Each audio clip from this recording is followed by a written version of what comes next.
Hi, this is Carrie Brownstein. This is DJ Premier. This is Darren Aronofsky. You got the RZA right here. Rose McGowan. Radiohead. Aisha Tyler. Tribe Called Quest. Fred Armisen. Prince Paul. Javier Munoz. Seth Meyers. Tracy Cosmos. Flying Lotus. Hi, we're Chaim, and you're listening to the Talkhouse Podcast. Ow!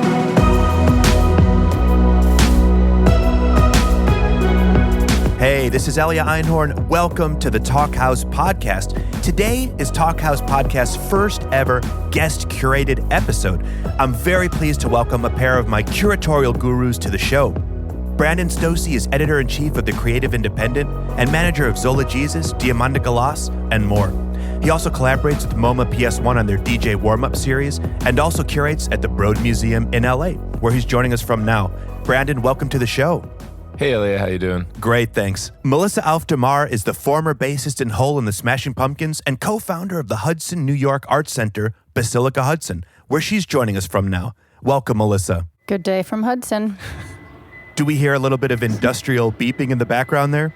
Yeah, scissor lifts in big booming factories sound almost as good as rock music and drone music in big factories. There we go. Well, Brandon and Melissa, the two of you are key members of the team behind the fantastic annual Basilica Soundscape, quote, anti-festival, which presents boundary-pushing artists creating music, film, visual art, literature, and more.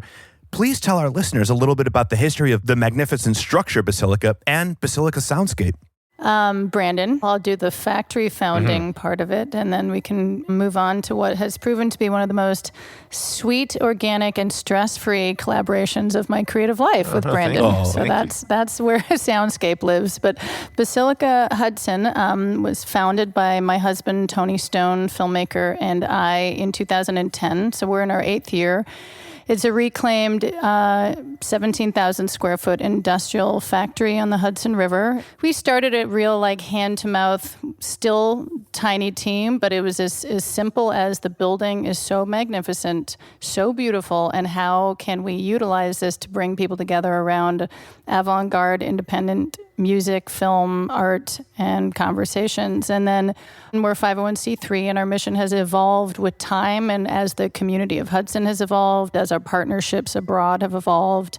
I cannot have one interview without reminding us all that we're in a climate crisis and our planet is burning, and a big part of our mission in the past few years has evolved around that as well. And so the Hudson Valley is like a wealth of inspiration, and we try to kind of be a gateway of both the things we love on the globe and the things we love, and we're trying to protect locally. And so that's the Basilica Hudson. And then Basilica Soundscape is our crown jewel, centerpiece, fall, the greatest time of the year up here. Oh, it's gorgeous. Yeah, and we overlook the Hudson River and the Catskill Mountains and the Hudson River painter's skies, so it's endlessly inspiring just to visually be here. And then working with Brandon for what is now our 6th year has been nothing short of natural, almost like, Brandon, you can explain how we built it, but I feel like it's been through being pen pals and writing postcards. Right. I love that. And we were kind of talking about trying to do something that wasn't a typical approach to doing a festival or a typical approach to doing a show. We just hit it off and started booking the events together. Like Melissa was saying, we basically have 7 million Google documents and schematics and figuring out, and I figure at this space time, we know which room does what and what works and what doesn't.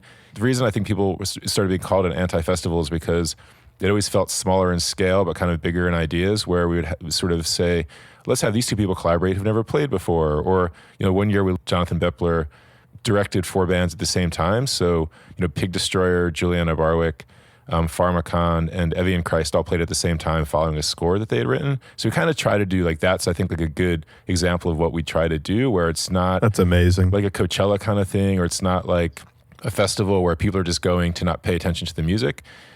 People are going to sort of be engaged. And even now, in the digital age, it's been interesting to see people really aren't, on their phones a lot. They're kind of there just experiencing the event. And we try to have, one thing ends and another thing starts. We don't have 2 sets at the same time. We try to use the space because, as Melissa was saying, it is this beautiful space with all these different elements. So one year, instead of music between bands, we had Greg Fox playing drum solos from up on this balcony, and swans were setting up behind him. So everyone's kind of looking up at Greg, and then swans start playing the second he ends, and everyone kind of jumps and turns around. So it's like that kind of thing, like sort of making use of the space and also just keeping the audience on their toes. And the scale is key, that we have this beautiful, huge building.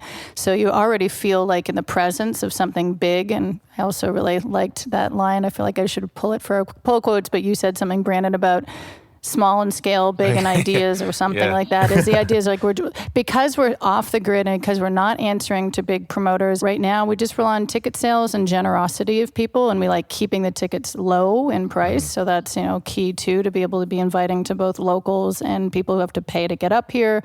I knew what I didn't want, which is how can we create this like epic layered thing where no one has to choose and no one is distracted and everybody wants to be part of the whole thing. And the result is, I like to judge things based on like, how was the night for our bartenders who are our friends? Like always every night is just this like big smile of, can you believe how nice everybody is and how present everybody is, and people, so it's creating a human exchange that is also of high quality, not to mention like artistic dialogues or whatever. It's humans at their best in kind of a timeless setting, in a timeless thing, which is congregating around the ritual of listening, watching, and storytelling. One thing I want to say real fast, because when Melissa was talking about being off the grid, there's sort of one thing we often forget to say, but you literally can take a train and, the train stops like 100 yards from the venue. So you can really walk to the venue, and the venue is solar powered. So it's like also, as far as festivals go, it's really making a very small carbon footprint. And it really is, it's super not wasteful and very much literally off the grid. A band will reroute their tour just to do Soundscape, or they'll say, oh yeah, sure, we can pick up some like rental equipment while we're in the city because we know you need this thing. And it feels very much like a community show where everyone's chipping in versus like some massive corporate sponsored festival. It really does feel like that. I think a lot of people that go to it every year have started saying things on Twitter like, oh, this is the best weekend of the year. And I think people do feel this real connection to it, which is the ideal thing for, I think, the greatest feeling. Someone was asking me yesterday, how did you start curating stuff? And I said, well, basically, I just started putting on hardcore shows in my backyard when I was like 13. And I feel like this is just the extension of that, where as you get older, you kind of have more interests, but you want to keep that same ethos of the early... Exactly. Yeah, like Jen Pelly, who we have had as like a guest curator the last 2 years. And who's been on the podcast on the Raincoats episode. Yeah, and when I was leaving Pitchfork, she and I both got like this tattoo that says FTK, which means for the kids. And the idea was like to always do things for the reason that you would have done it when you were younger, and not to get, not to cloud your vision with the crappiness of adulthood. Well, and mixed with the fact that the crappiness of the 21st century, and for those who are more of our generation, it's, do it for the kids, but our kid experience. There's like a whole part of probably a romance of our own, of Brandon and I as music fans, as people who have been doing this since we were kids, that were changed by events like this. So it's like definitely my biggest dream is that young people come to this and walk out changed. Like my personal goal for the future, being a mother of a 7-year-old, is how are they going to live in a timeless way to either, A, protect the planet, B, be human beings that are very good and able to be in real relationships and not texting relationships, and then C, how will we make the future better for them? And so I feel a lot of Basilica in general, but then even within Soundscape, because in some ways it is a classic alternative music and arts festival, but there is under there this sort of like bonded by blood in ancient times, Brandon and I and those who we work with, who want to just share that old ritual that awakens and nourishes what people are craving. Well, and year after year, you deliver for the fans an incredible anti-festival, we'll say, experience. Since you kicked off Basilica Soundscape in 2012, I've been hearing reports of this legendary happening once a year. And the once a year legendary happening is coming up soon, September 14th through 16th of this year, and featuring, as always, a killer lineup. Now, when I asked you guys to curate an episode for us, you brought in 2 fantastic artists that are performing at this year's Basilica Soundscape. Brandon, could you tell me about those artists? Hisham Bharoocha, who is a friend and someone that I often run into in the morning when he's like pushing his kid around in a stroller and I'm walking my dog, and we've known each other for years since, the days when he was in Lightning Bolt and then he was in Black Dice, and he's just someone that's always been around, and we've always kind of, worked on things together. I did this project box set of 7 inches for Planned Parenthood. That was amazing. A few months ago with like Matt Berninger and a few other people, and he contributed art to that. He's a visual artist. He's done like sneaker collaborations with Solange. He's just kind of this guy that does a lot of different things.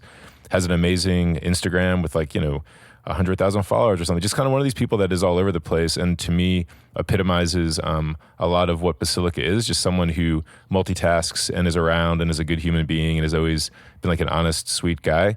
And then Taja, who does Lorraine, who I knew from working at PS1. She was sort of the PS1 liaison with the curators for warm up, and so I always knew her as a curator, and I never even knew that she made music. And then one day, I happened to see something on Bandcamp. I was like, wait a second, is that Taja? And then I realized that she made music. But again, this kind of person who just knows a lot, knows about different worlds, is very humble, never even mentioned she had this band that was like quietly blowing up. And it just felt like they were an interesting pairing to have, like sort of someone who's new to music and kind of having a moment, and someone who's been around for a long time and is more of, Hisham's not old, but kind of more of like an old soul that's just been here for a long time.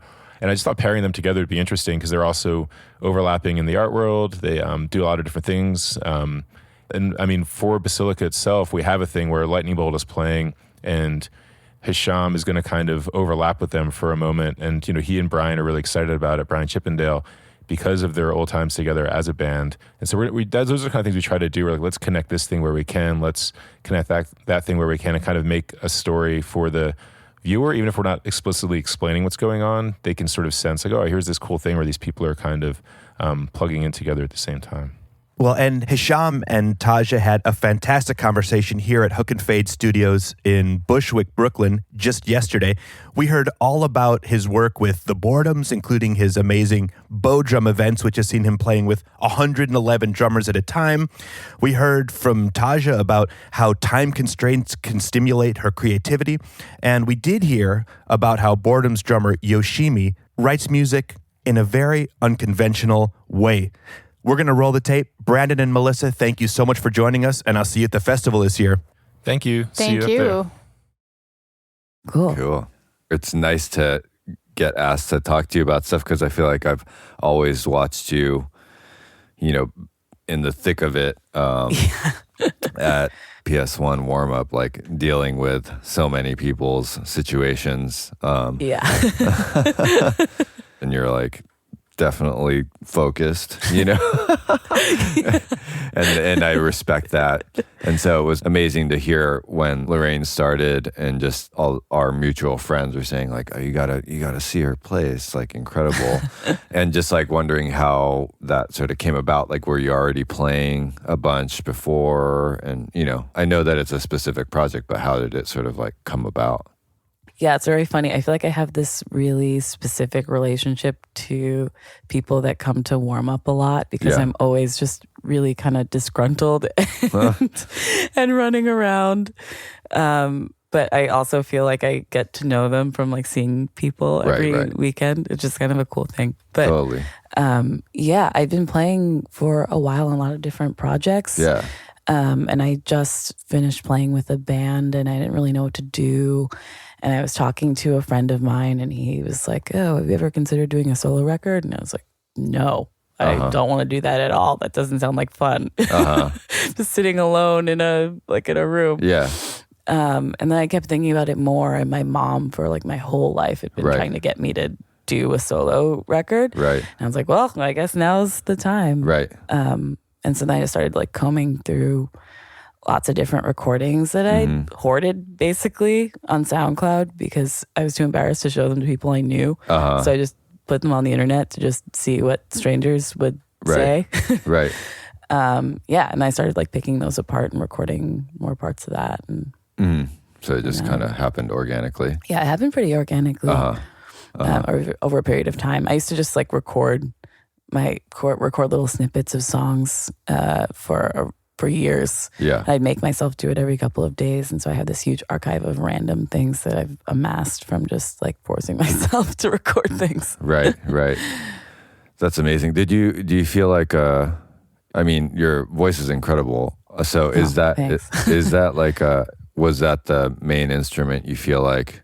Did you use your voice first, or were you playing instruments first, or what was the? Yeah, I kind of hate singing. Yeah. It feels too vulnerable in some way. Right. In the same way that like right now I'm listening to the sound of my voice and I want to go hide in a hole. Right. But it's also feels the most organic to me somehow.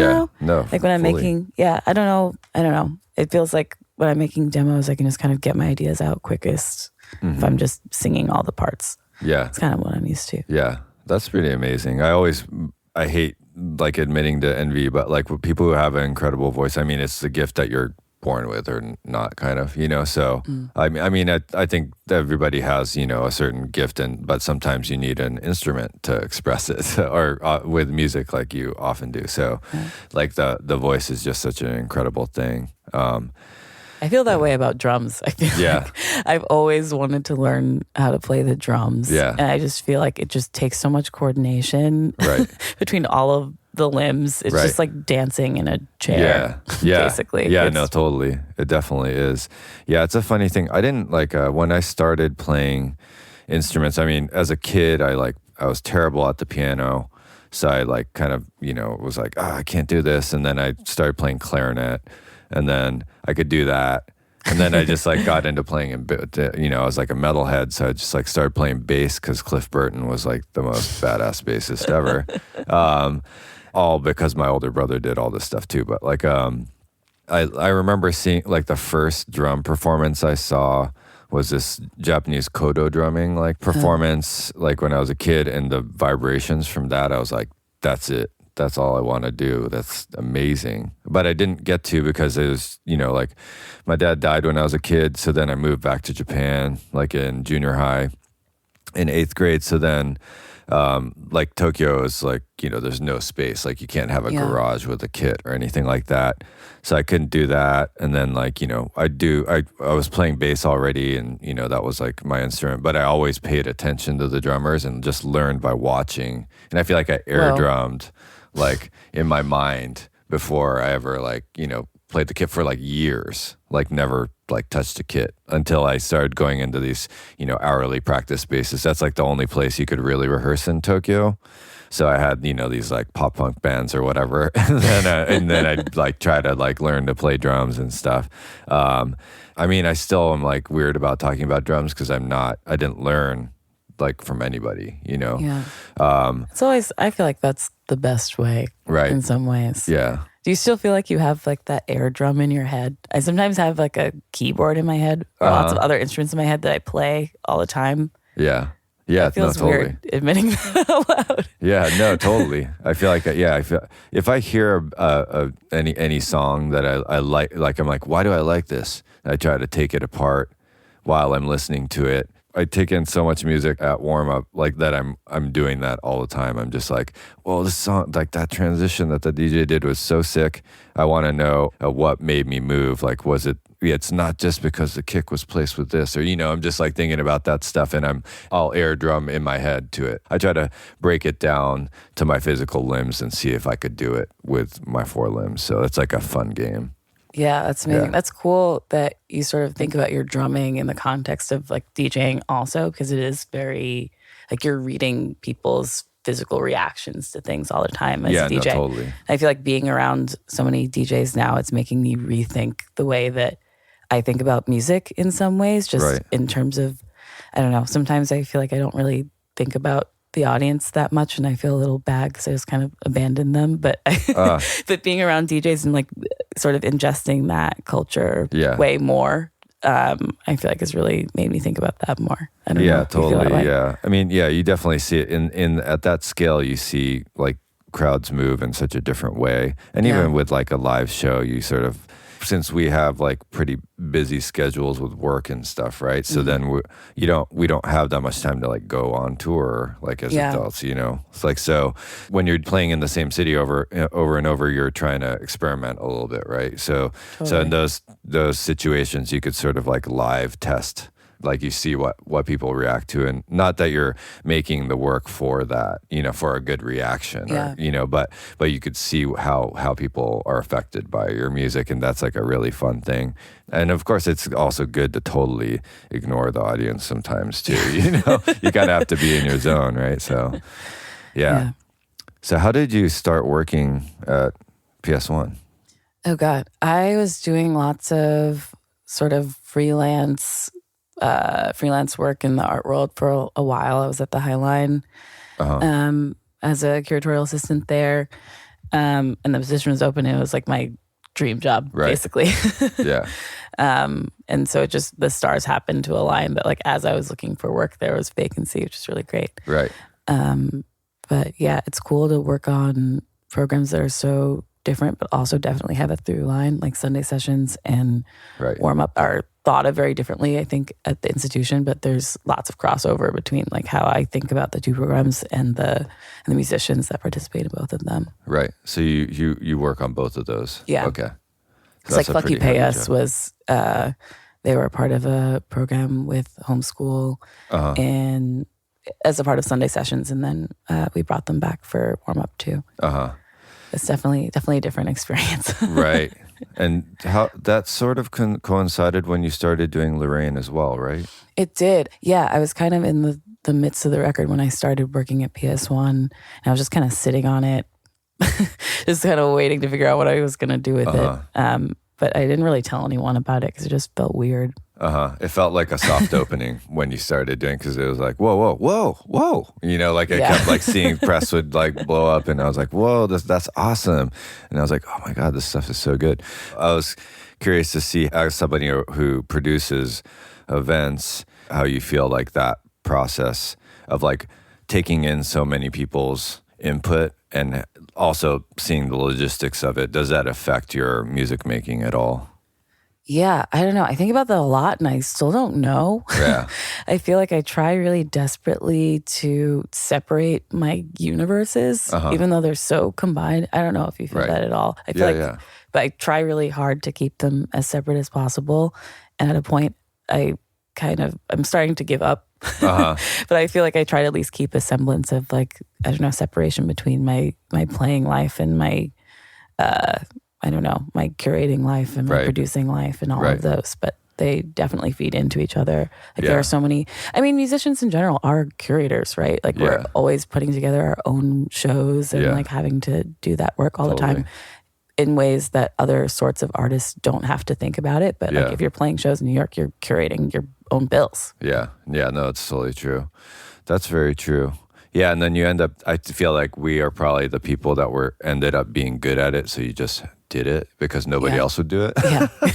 That's basically like how I started doing all the boredom stuff. I was like, nobody cares enough to do this, and they're not going to get paid almost at all. So you're like, well, I care about it, so I'm going to do it. It's got to happen. There's like, and if I'm the only one, then I'll do it. But I've learned so much. Like with anything, I feel like I want to know the process of how things are made, and that's why I feel like I make a lot of different stuff. Like since I make like visual stuff and music, and then in music there's all the different levels, right? Like production, then like playing an instrument, playing what instrument or how many instruments, and then how you learned. I admire that about you. I feel like you do so many different things, but it all just sort of feels like it comes from this really organic, singular place, which is really cool. I feel like I'm always sort of like battling all of these things inside of me. I'm like, how do I make these things make sense? But right. Yeah, no, I definitely have that battle too. I was just at my art studio because I have a solo exhibition in Tokyo happening in November, and on air, I will admit that I don't have that much work done yet, because I have a 9.5-month-old kid, and, enjoying that process of watching him grow. We really can't do anything else but take care of your kid. And then you're trying to get back into the workflow, and all of your timing is totally different because you got to pick up your kid or like, all that kind of stuff. Like I won't bore you with the details, but I feel like the creative process, like switching in my mind is something that I end up thinking about. And if I think about it, then that like writer's block will happen. But if I let it just flow, then something will happen. I remember hearing like Bruce Nauman say something about, even if you're not physically like putting your hand to your work, like you go to your studio and you just read a passage or something, and that's like work too. Totally. And so I think about that, where I like try to be okay with that often, because sometimes if you're starting like a new project or something like that, and you just have all these tools and you're just trying to decide, it's like you won't even make a mark, but whatever it is, just make a mark, even if it's not physical, you know? Yeah.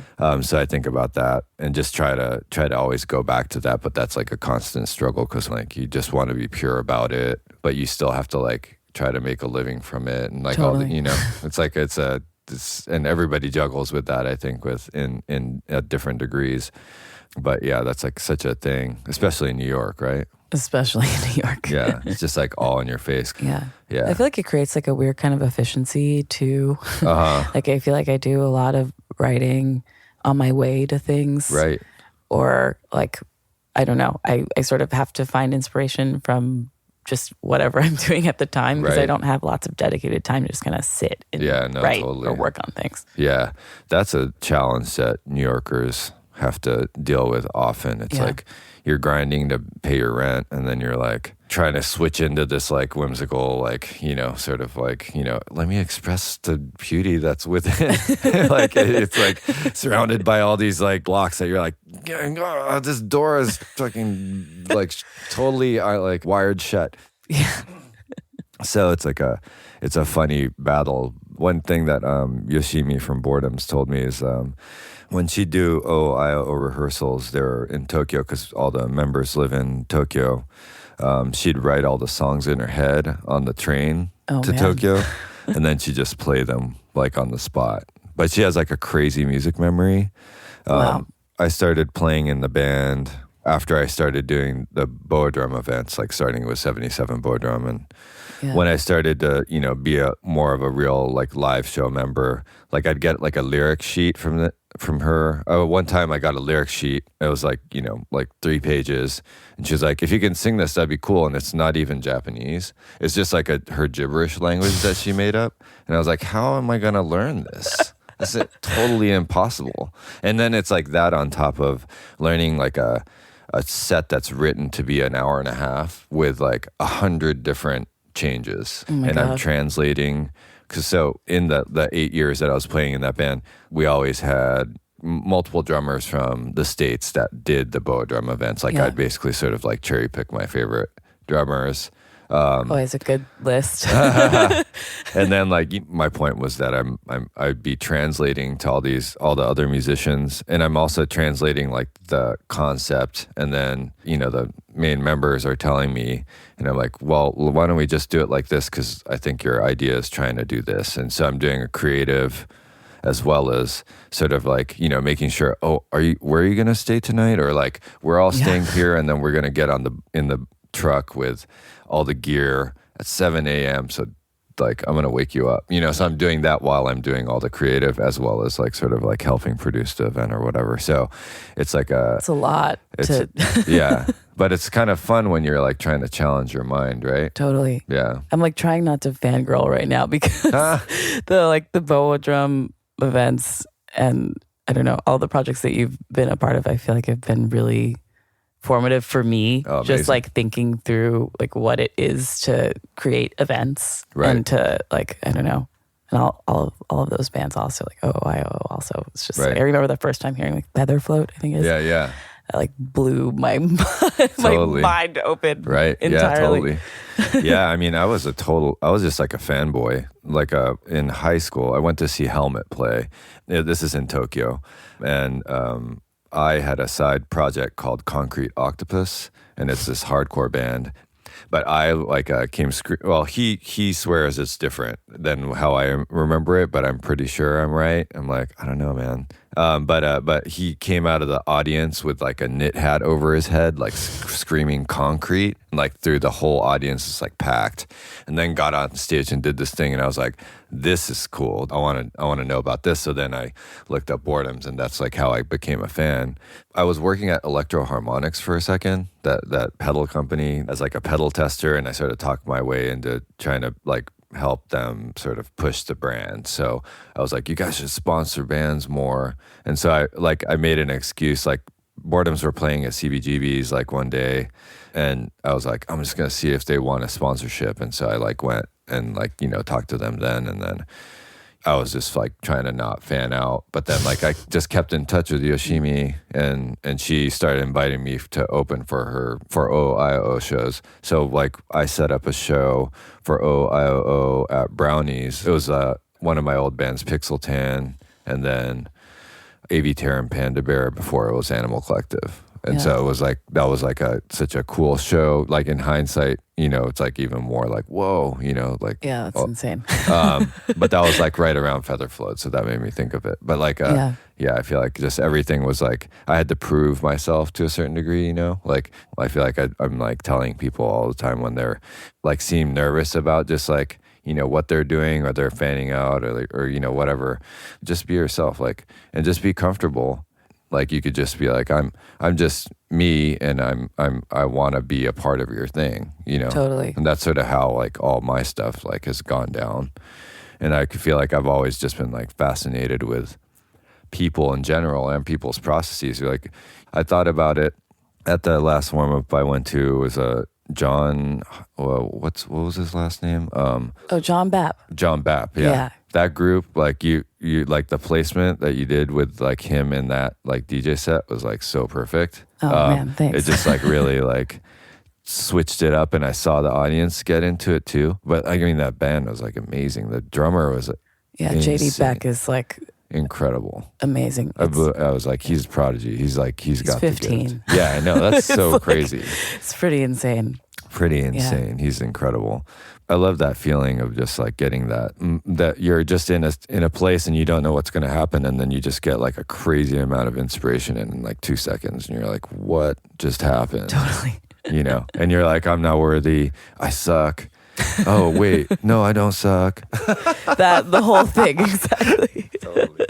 Yeah, and John is one of those people too that I feel like he just kind of has his thing and doesn't really worry too much about. Well, I don't know what he worries about, but at least from the outside, right. From the outside, it seems like he just like knows. He just does what he does, and it just kind of like comes out of him, and he doesn't, you know, he just does him. Right. It's pretty amazing to see. Where is he based? I think he's based in LA now, but he was in Buffalo and then moved to Dallas. And there's this really cool scene of people making really out music in Dallas right now. Oh, wow. But it's pretty awesome. That's cool. How do you find out about stuff? Like when you're... How do I find out about stuff? I don't know. I read... I feel like I read more than I see often, which kind of sucks to admit. Right. But I think that's just kind of like the reality of if you're my life. If you're just talking to a lot of people and trying to figure out what they're excited about listening to. Right. And then also just trying to talk to other musicians through musicians. I feel like that's really where like musicians know more than everything sort of filters out from them. But like it's like they know what's cool and what's good. Yeah. Always. Well, artists in general. That's like the way I feel like I learn about things is through other artists. Right. Yeah. It's such a cool venue to do something like that because music influences everything in anything creative. Like, but just to have like a fine art filter that's just like barely there. Like it doesn't seem like it gets in the way. It's not like, like it doesn't get. I feel like people get discouraged when they feel like there's a snobbiness, when you're just going to experience some music, So. That's good. Like it doesn't have that at all. It all works so well. I feel like anybody who could try to place like that John Bapp in, between that is like making a statement, and that's so cool, Yeah. I like freaking people out a little bit. It's worth like if you have like a DJ or musician that people are there to see and really like, then you are afforded the room to really sort of get weird. Yeah. And it's pretty amazing to see how receptive people actually are to it sometimes. If you have you have to be really careful with the conditions, but you can like start out the day with harsh noise and end with like house music. Yeah. No, totally. Which is really great. And you see everyone with their babies earlier on, just kind of like trying to understand what's going on, and it's a really beautiful thing. Yeah, no, totally. Yeah. I'm like, can't wait to like get my kid over there. But we're like, it's going to be a little overwhelming in the beginning. Like, Oh my God, the baby headphones. Yeah. Those are the best. Those are the first thing we got as gifts, and we were like, okay. But I purposefully like brought our son to, I think it was a Sunday Sessions, the one that Secret Project Robot curated. Oh yeah, with Black Dice. Yeah. But I brought my son Ima to the show because I was like, his first show has to be a Black Dice show. That's like, amazing. why not? Take it to the extreme. But it was like funny, and also like I was like, okay, maybe I pushed it too far. I put the headphones were totally fine. It was pretty loud in there. Yeah, and just like when he goes into a dark space suddenly, his eyes like, he's just like trying to see, so his eyes like get big, and it's like amazing. But in that, it was like visuals too, and the volume, it was like so direct, obviously like insane that like I've never seen somebody's eyes like get as wide as they did. They were just like, I was like, oh shit, they're gonna pop out of his face, like let's get him out of here. It was like he lasted like 20 seconds, and I was like, okay, let's get him out of here. But it was fun to like watch him outside of the dome, just like taking it in. He was just like, what is this? That's amazing. Yeah. So that was pretty funny. But I was like, okay, at least like I could be like, your first show was a Black Dice show. Pretty sure I looked like that the first time I saw Black Dice too. Oh yeah. Probably very similar. Right. Totally. But yeah, what's going on with Lorraine now? I don't know. I'm trying to write new music and trying to figure out what it means. I mean, the conditions of the first record were so specific that I'm trying to figure out what it is beyond that. Yeah. So it's kind of I feel like I'm in limbo a little bit. Right. And just kind of experimenting with things and throwing it at the wall. But I still have all of this material that I've been working on for years that I never did anything with. So hopefully some of it is okay, and I can use some of it and scrap it for parts. Oh yeah, no, I'm sure there's like a lot of good stuff. Yeah, I think that's like a space that artists fear. I mean, I'm saying from my own experience, maybe it's not for everybody, but because it's you're waiting in like this brackish. It's like you don't know what the fluid that you're floating in is, and totally. But that's like the time where you're actually allowed to have fun, Yeah. Like you don't have like the rules that you've set up yourself, like that you're going to work within. You're just putting marks down, and you're like seeing what works and trying to figure out why that came out that way, or, just, totally. and then you piece it together. But I was just thinking about it again, like when I went to my art studio, because I was like, I fear going to the studio sometimes because I'm like, oh man, there's so much pressure to get something done. Yeah. Especially when you have like less time. You're like, oh, okay, I gotta get some, what's gonna happen? Oh, nothing's coming. Yeah, exactly. And but then when you let go of that, for me, I was like looking at different things that I'd started making, and I'm like, oh, there's a relationship between this and that. And it's the same with music. I feel like you'll listen back to something, you're like, oh, this melody will work with this thing or whatever. So yeah, it's the time where we're supposed to be having fun, but it's like weirdly becomes like the most stressful. Yeah, exactly. It's true. And also for me, I feel like the last record was a pretty solitary thing. Right. And now I'm playing with a band that I really like. Yeah. And so it will be weird to go back to my own space by myself again. Right. Like the engineer and I used to just like put on movies while we were working, just that we would like have like other stimuli other than ourselves. Right. Just in a room stuck together for like 10 hours. Yeah, right. Do you think you'll write parts with the band? Or are you trying to figure it out? I'm trying to figure it out. I'm trying to stick to the solo thing right now because I haven't done it that much. Right. Like throughout my life, I've mostly just written with other people. Right. I don't really know what it's like to write by myself except for this one time. Yeah. Even that was like, kind of collaborative. Like the drum parts, like I can't play drums for shit. So I have to write parts with the drummer. But Right. But like you make the song, and then the parts like are written for it. Yeah, no, totally. I did Soft Circle like for a long time right after Black Dice because I was like, I am not dealing with a band ever again. Totally. But then I got so tired of dealing with myself all the time. Yeah. So I was just like, also just like carrying, like back then it was like I was carrying around all this gear, like looping equipment, like guitar, like drum machine. It was just a nightmare. Like traveling, like doing tours in Europe or something. I was like, this is miserable. I hate this, But yeah, now there's like so many different tools that you could use that like you can lighten your load if you're down to, like use the computer. Yeah, I feel very bogged down by my gear right now. Yeah.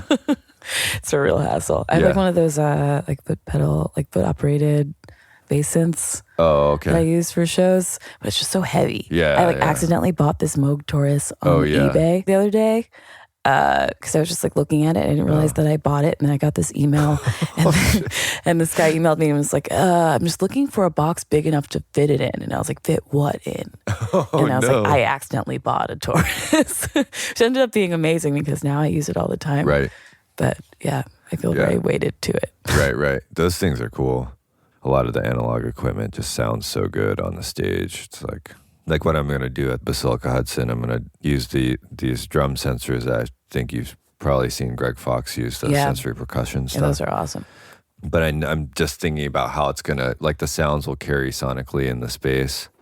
I mean, I'll have acoustic drum sounds, but then there's a lot of samples sort of being played like through the drums. So I feel like this is maybe one thing that is an advantage when you work in production or like, music production or something like that, is that you think about the sound of the space because you really have to write to it. Like it's like I was originally going to do a performance at Brooklyn Museum a while ago that I was pitching, just a lot of complications that didn't happen.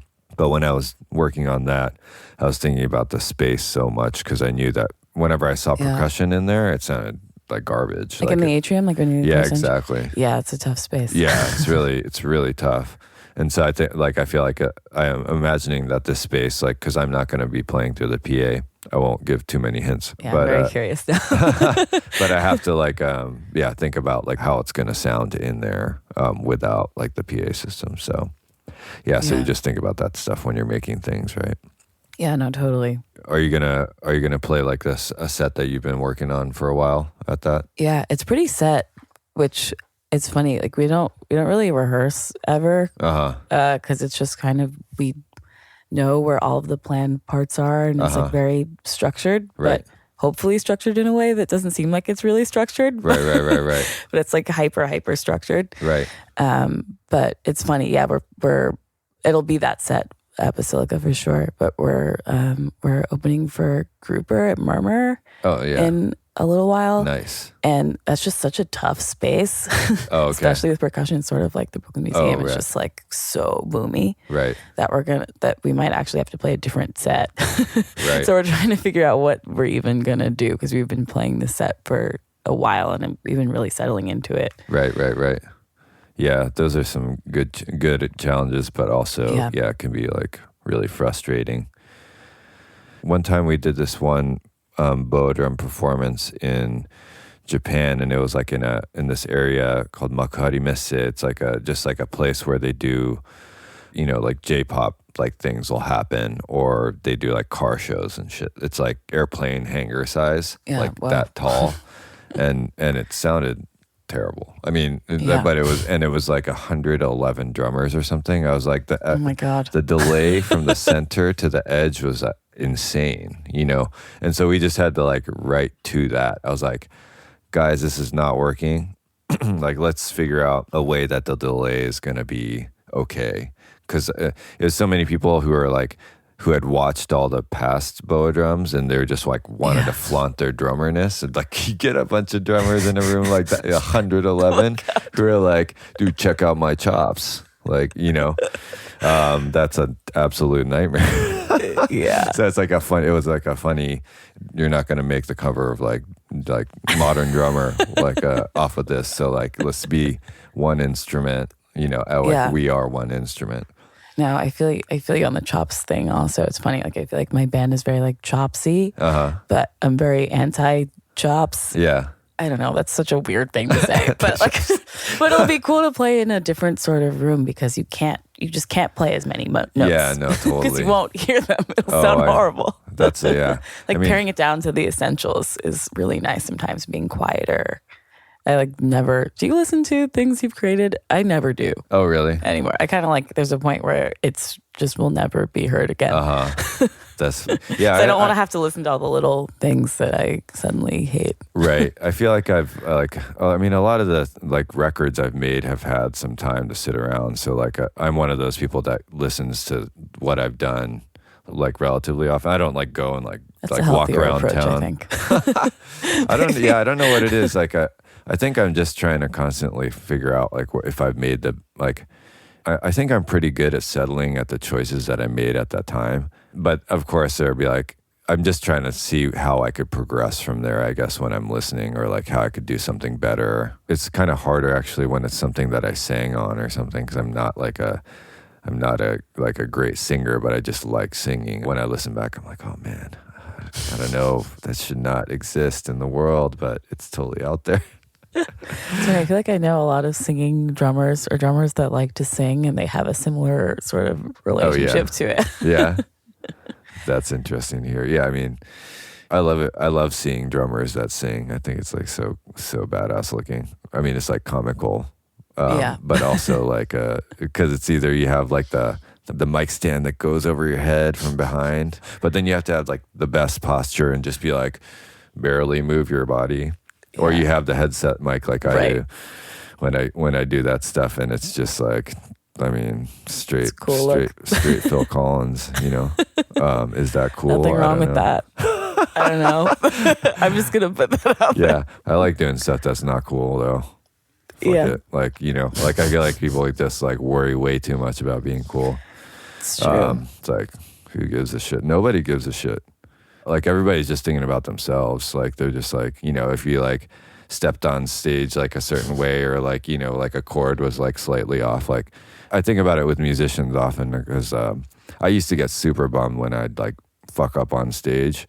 Yoshimi once like actually just like told me, she's like, if you fuck up, don't make that face. Like, because I would have like I fucked up face. I'd like cringe, like, be like, God damn it. I feel like you know? everyone has like their version of that face. Yeah, and you don't want people to see that on stage. Yeah, totally. Like it's not cool. Like and I was like, oh, you're totally right. Like if I fuck up, I won't make that face anymore. Yeah, totally. But like nobody notices that stuff. I mean, even if they do, like you're never like, oh my God, did you see that? Like that feedback come back? Like, I mean, occasionally it's extreme and you're like, dude, I don't know about that. But like, you know, but most of the time it's just like a little thing and you're like, oh dude, that was just like part of it's live. Like we know that. Yeah. Like it's like, you know. And if they do care, they're just kind of an asshole, you know? Totally. Yeah, it's so funny. Yeah. Yeah, it's funny. There's like a weird politeness that people, I don't know, after a show, people are like, oh, that was so great. Mm-hmm. And then, you know, they just kind of like smile and then that's it. But I would like, sometimes I want real feedback. Like, like I heard this, or like, why'd you do that? Or I didn't really like this part. Like I would way prefer that, you know? But I feel like also just because of like the nature of like the music, because it's like emotional and like sad, that like people don't want to like offend me. But I don't know, I'm doing it in public. So I kind of just want like real feedback sometimes. I guess I thought about that a little bit when I worked on that remix with one of your songs. Is that something we could talk about? Yeah, let's talk about it. Cool. I had a ton of fun with it. There's like so much Sounds amazing. Awesome. Oh, thanks a lot. Really like it. It was we're like or I started it, and then like, you know, I'm not a good mixer, so I just went to Jeremy Hyman to help out, and then he did some like good creative sort of choices in terms of like when things came in and out. I tried to listen to all of the different things, but the thing that like I didn't want to mess with because it was just so pure and beautiful was the recording of your mom it was like a phone message. Oh yeah, it's not even my mom. That's what's so funny. Oh really? I've gotten sort of back and forth about like, telling people that. It's just my friend Chloe. Oh really? But it worked. Oh, okay. People assume that it's my mom because it is like a very intimate. Right. Like, oh, that's amazing. That's like crazy. Yeah. So the only thing my mom says actually is like, watch out for the dog poop. Okay. At the beginning of one of the songs. Right. Oh, that's really interesting. Well, so that makes like a interesting conversation, because I just like thought of it as a sacred thing I couldn't mess with. Yeah. But I think it's totally cool and fair to like not have to like mention that every single time somebody asks about it.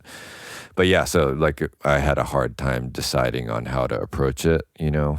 I just had to make a choice at some point because I was like, this is taking way too long. Like I just gotta like make a choice. But that's a pretty interesting process. Have you ever done a remix for somebody? I haven't. I'm about to. It's actually late. Yeah. So I have to get on. I feel as bad as my I have to get on that. That's cool. Or yeah, Ian Chukuma, do you know them? Scratch. They're artists. They do a lot of video work and some installation work and other sorts of things. And they're also DJs and producers and singers, musicians, performers. But they're working on a project that I need to start making some choices on. Are you pretty good like with computer stuff? Like, I am not very technically proficient, no. But I think but I kind of like the way things sound when I make them sound bad.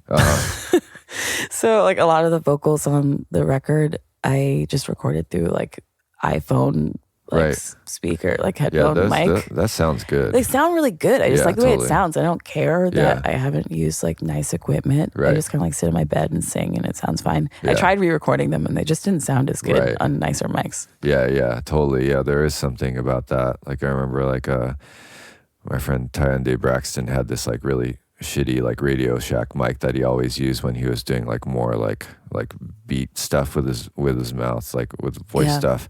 And he was like, this thing just picks up in a different, like, I can't, like, I've tried all these mics. It's just like the shitty one is the best one. It's hard when there's so many different, options. That's why I think I get, like, freaked out about the computer, like, soft synths and stuff. I'll be like, I heard this one's, like, the best replica of this one. And I'm like, dude, can I really tell? Yeah. You know?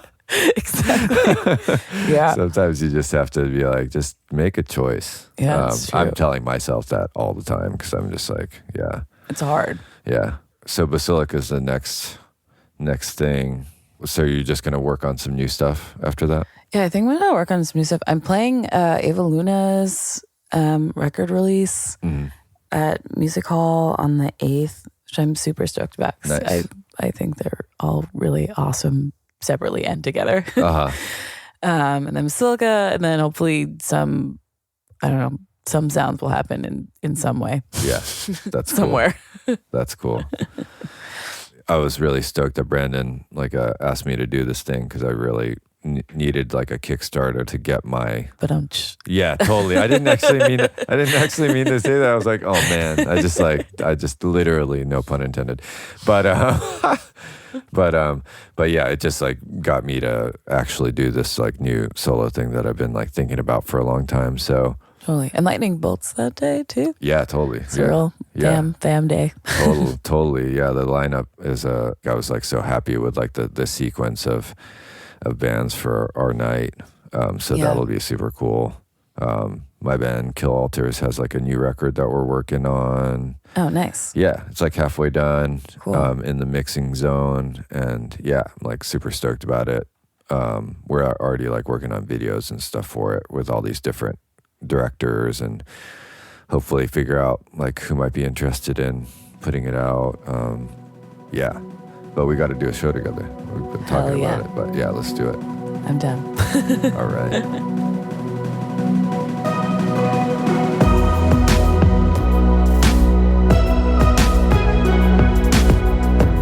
Hisham, Taja, thank you so much for joining us here on the Talkhouse Podcast. I can't wait to see you both perform at Basilica Hudson. I will be there September 14th through 16th. Thanks also to Basilica Soundscape curators Brandon Stosuy and Melissa Auf Der Maur for curating today's conversation and also joining us themselves to give us insight into their amazing festival. Listeners, if you enjoyed today's episode, make sure to subscribe. Artists on upcoming episodes include Angel Olsen, Mac DeMarco, Tierra Whack, Namdi Ogbanaya, Ben Gibbard, Alan Sparhawk, and so many, many more. Today's episode is recorded and co-produced by Mark Yoshizumi. Melissa Auf Der Maur was recorded at Basilica Soundscape by Ivan Kuriev. And Brandon Stosuy was recorded in Los Angeles just before he put on an event at the Broad Museum by Ali Niku. I'm Elia Einhorn. We'll see you next week.